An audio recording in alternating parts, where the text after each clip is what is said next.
নমস্কার বন্ধুরা, শুভ প্রথমা। আজ আমরা কল্যাণী আইটিআই মোড়ে ঠাকুর দেখতে যাচ্ছি। এখন হচ্ছে বাজে ঠিক দুপুর 3:14 কল্যাণী সীমান্ত করে আমরা কল্যাণী ঘোষপাড়া যাচ্ছি। তো কল্যাণী ঘোষপাড়াতে গিয়ে আপনাদের সঙ্গে দেখা হচ্ছে। সবার শেষে প্রায় 45 মিনিট জার্নি করার পর আমরা কল্যাণী ঘোষপাড়া স্টেশনে এসে পৌঁছালাম। দেখতেই পাচ্ছেন আজকে প্রথমা, তাতেই কত ভিড়। সত্যি দুর্গাপুজো বাঙালিদের চিরকালের একটা আবেগ। এই আমরা স্টেশনের বাইরে চলে এসেছি। ওই যে স্টেশনে বেরোনোর রাস্তা, এবং এই রাস্তা দিয়ে সোজা গিয়ে আমরা বাদিকে বেরবো। বাদিকে গিয়ে কিছুটা গেলেই হচ্ছে কল্যাণী আইটিআই মোড়ের প্যান্ডেলটা দেখা যাবে। তো চলুন বন্ধুরা, বেরোতে থাকলাম। ওই যে গেট দেখতে পাচ্ছেন, ওটাই হচ্ছে আইটিআই মোড়ে ঢোকার গেট। প্রচুর ভিড় হয়ে গেছে। আজ প্রথমাতেই এত ভিড়, তাহলে বুঝতেই পারছেন যে ষষ্ঠী থেকে কি ভিড় লাগতে চলেছে। ট্রেনে যা ভিড় ছিল তাতে ঘেমে যাওয়াটাই স্বাভাবিক। দেখতেই পাচ্ছেন পুরোপুরি প্রায় ঘেমে গেছি। আমরা একেবারে মণ্ডপের সামনে চলে এসেছি। ওই যে আইটিআই মোড়ের প্যান্ডেল দেখা যাচ্ছে, দেখতেই পাচ্ছেন কি বিশাল প্যান্ডেল, কত দূর থেকে প্যান্ডেলটা দেখা যাচ্ছে, এবং কি সামনে কত ভিড়।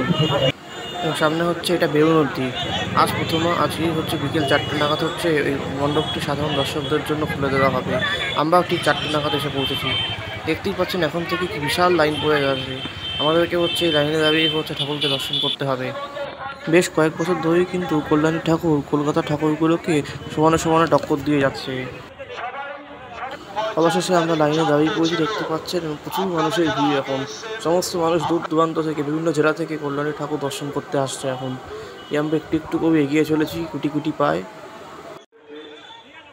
চারদিকে প্রচুর দোকানপাট আছে, দেখতেই পাচ্ছেন। তাছাড়া পুজোর মরশুম যেহেতু, এখন অনেক লোক কেনাকাটি করছে। এবং আজকে আবহাওয়াটা হচ্ছে খুব ভালো, প্রচুর ঠান্ডা ঠান্ডা আবহাওয়া। ওই যে ডান দিকে দেখা যাচ্ছে আইটিআই মোড়ের প্যান্ডেলটা। আমরা একদম মণ্ডপের সামনাসামনি চলে এসেছি। এই হচ্ছে পাঞ্জাব ন্যাশনাল ব্যাংক, আর এই একদম সামনে আমরা আইটিআই মোড়ের প্যান্ডেলের সামনে চলে এসেছি। প্রচুর মানুষের ভিড়, দেখতেই পাচ্ছেন লোকে কত জনসমাগম হয়ে গেছে এখানে। এবং আজকে আবহাওয়াটা প্রচুর ঠান্ডা ঠান্ডা আবহাওয়া। বোঝা যাচ্ছে না যে হট করে যদি বৃষ্টি না নেমে যায়। ওই যে দেখতেই পাচ্ছেন কি বিশাল মণ্ডপ। আমরা একদম ঠাকুর মণ্ডপের সামনে দাঁড়িয়ে আছি। দেখতেই পাচ্ছেন সমস্ত মানুষজন মণ্ডপের ছবি তুলছে। আমরা ভিডিও করতে করতে আস্তে আস্তে এগিয়ে চলেছি। যা ভিড় বন্ধুরা, ভিডিও করতে প্রচুর অসুবিধা হচ্ছে, তাও কোনো রকমের চেষ্টা করছি আপনাদেরকে যাতে ভালো করে আপনারা দর্শন করতে পারেন মণ্ডপটি এবং প্রতিমাকে।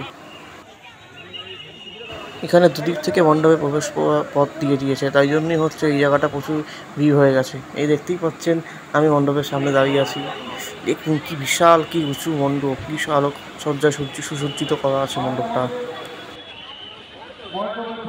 সত্যি কত মাস ধরে এসব কারিগররা এত দিন ধরে এত মাস ধরে হচ্ছে মণ্ডপটাকে তৈরি করেছে। মন ছুঁয়ে যায় এসব দেখলে। সামনে লুমিনাস ক্লাব লেখা। এবার আমরা আস্তে আস্তে মণ্ডপের ভেতরে প্রবেশ করতে চলেছি। এবার আপনাদেরকে হচ্ছে আমি প্রতিমা দর্শন করাবো। মণ্ডপের ভেতরটা হচ্ছে অসাধারণ আলোকিত সুসজ্জিত করা আছে, এবং দেখতেই পাচ্ছেন সমস্ত মানুষ ভিডিও করছেন বা কেউ ছবি তুলছে। আমরাও আস্তে আস্তে গুটি গুটি পায়ে ভেতরের দিকে চললাম। ভেতরে এত জনসমাগমের মধ্যে যা গরম, পুরোপুরি আমি রীতিমতো ঘেমে পড়েছি, দেখতেই পাচ্ছেন। ওই যে দূরে প্রতিমাকে দেখা যাচ্ছে, দেখতেই পাচ্ছেন মা দুর্গাকে এবং কার্তিক, সরস্বতী, লক্ষ্মী, গণেশকে কি অসাধারণ আলোকিত সুসজ্জিত করা আছে, এবং সোনার গয়নাতে পরে তার রূপ আরও অনেক সুন্দর হয়ে গেছে। অবশেষে আমাদের প্রতিমা দর্শন সম্পূর্ণ হলো। এখন হচ্ছে আমরা মণ্ডপ থেকে পেছনের দিকে বেরিয়ে এসেছি। তো আমাদের বেশিক্ষণ লাইনে দাঁড়াতেই হয়নি, মাত্র 20 মিনিটের মতো লাইনে দাঁড়িয়ে হয়ে গেল। দেখতেই পাচ্ছেন কত মানুষের ভিড়, সবাই প্রতিমা দর্শন করে এখন বেরোচ্ছে। আমরাও বেরিয়ে পড়লাম আস্তে আস্তে। এটি হচ্ছে মণ্ডপের ডান দিকে ভিউ। দেখতে পাচ্ছি সমস্ত মানুষ এখান থেকে একটু একটু করে বেরোচ্ছে। দেখুন কত মানুষের ভিড়, জনসমাগম। আমি একটু একটু করে এগিয়ে চলেছি, দেখতে পাচ্ছেন বন্ধুরা। তো বন্ধুরা, আশা করি আজকের ভিডিওটি আপনাদের ভালো লেগেছে। ভালো লাগলে অবশ্যই লাইক করে দেবেন। যতটা সম্ভব আমি দেখানোর চেষ্টা করেছি আপনাদের। সবাইকে শারদীয়া শুভেচ্ছা।